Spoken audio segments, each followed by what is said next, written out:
Hi అండి. అందరికీ నమస్కారం. Welcome to Latha latest news. ఈరోజు మన వీడియోలో తెలుసుకోబోయేది ఏపీ ప్రభుత్వం తల్లికి వందనంపై ఇచ్చిన కొన్ని కీలక ప్రకటనలు. వివరాల్లోకి వెళ్లే ముందు నా వీడియోని మొదటిసారి చూస్తున్నట్లయితే ఒక చిన్ని లైక్ చేసి సబ్స్క్రైబ్ చేసుకోండి. తల్లికి వందనం పథకం డబ్బులు ఇంకా కొంతమంది తల్లుల ఖాతాల్లో జమ కాలేదని విద్యాశాఖ కార్యదర్శి కోన శశిధర్ తెలిపారు. సుమారు 1,39,00,000 మంది తల్లులకి ఈ సమస్య ఎదురవుతోంది. సాంకేతిక సమస్యల వల్ల డబ్బులు జమ కాలేదని, వాటిని పరిష్కరించేందుకు చర్యలు తీసుకుంటామని ఆయన చెప్పారు. అంతేకాక ప్రైవేట్ స్కూళ్లలో ఆర్టీఈ కింద అడ్మిషన్ పొందిన విద్యార్థుల ఫీజులు కూడా చెల్లించాల్సి ఉందని తెలిపారు. తల్లికి వందనం పథకం కింద మొత్తం 66,59,00,000 మంది విద్యార్థులకు గాను 41,39,00,000 మంది తల్లులు ఈ పథకానికి అర్హులుగా గుర్తించారు. కొంతమంది తల్లుల బ్యాంకుల్లో ఈ డబ్బును జమ చేయడానికి కొన్ని సమస్యలు ఎదురవుతున్నాయని ఏపీ ప్రభుత్వం ప్రకటించింది. కొందరి ఖాతాల్లో డబ్బులు విడుదలైనా చేరలేదని, దాదాపు 39,000 మంది తల్లుల బ్యాంక్ ఖాతాల్లో సమస్యలు ఉన్నాయని గుర్తించారు. అంతేకాదు ఆర్టీఈ కింద ప్రవేశాలు పొందిన 39,000 మంది విద్యార్థుల ఫీజుల్లో ప్రైవేట్ పాఠశాలలో చెల్లించాల్సింది. ఆంధ్రప్రదేశ్ ప్రభుత్వం స్కూళ్లు, ఇంటర్ విద్యార్థులకు తల్లికి వందనం పథకాన్ని అమలు చేసే సంగతి అందరికీ తెలిసిందే. ఇకపోతే కోన శశిధర్ గారు అమరావతిలో జరుగుతున్న కలెక్టర్ల సమావేశంలో సంక్షేమ పథకాల గురించి సమీక్షల్లో ప్రస్తావిస్తున్నారు. కొందరి ఖాతాల్లో డబ్బులు విడుదలైనా చేరలేదని, దాదాపు 31,000 మంది తల్లుల బ్యాంక్ ఖాతాల్లో సమస్యలున్నాయని గుర్తించారు. అంతేకాదు ఆర్టీఈ కింద ప్రవేశాలు 59,000 మంది విద్యార్థుల ఫీజులు ప్రైవేట్ పాఠశాలలో చెల్లించాల్సి ఉందని ఏపీ ప్రభుత్వం ప్రకటించింది.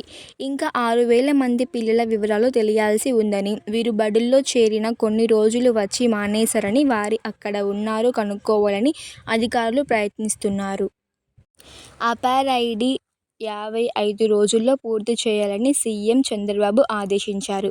కలెక్టర్ల సదస్సులో మానవ వనరుల శాఖపై సమీక్ష నిర్వహించారు. తల్లికి వందనం పథకం పూర్తయిన తర్వాత కూడా ఆధార్ ఐడీ ఎందుకు పూర్తి చేయలేదని ప్రశ్నించారు. రికార్డులను సరిగ్గా అప్డేట్ చేయమని అధికారులపై అసహనం వ్యక్తం చేశారు.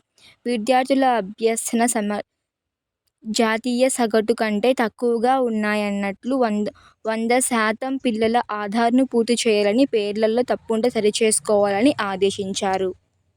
ప్రభుత్వ పాఠశాలల్లో సౌకర్య మెరుగును 2,800 కోట్లు కావాలని విద్యాశాఖ కార్యదర్శిని కోన శశిధర్ అన్నారు. ఈ నిధులను సీఎస్ఆర్ పూర్వ విద్యార్థులకు ఎన్ఆర్ఐఎల్ ద్వారా సేకరించాలని చూస్తున్నామని తెలిపారు. నైపుణ్యం పోర్టల్ ద్వారా నియోజకవర్గాల వారీగా ఉద్యోగ మేళాలు నిర్వహించి ఏడాదికి 1,500 మందికి ఉద్యోగాలు ఇప్పించాలని లక్ష్యంగా పెట్టుకున్నారు.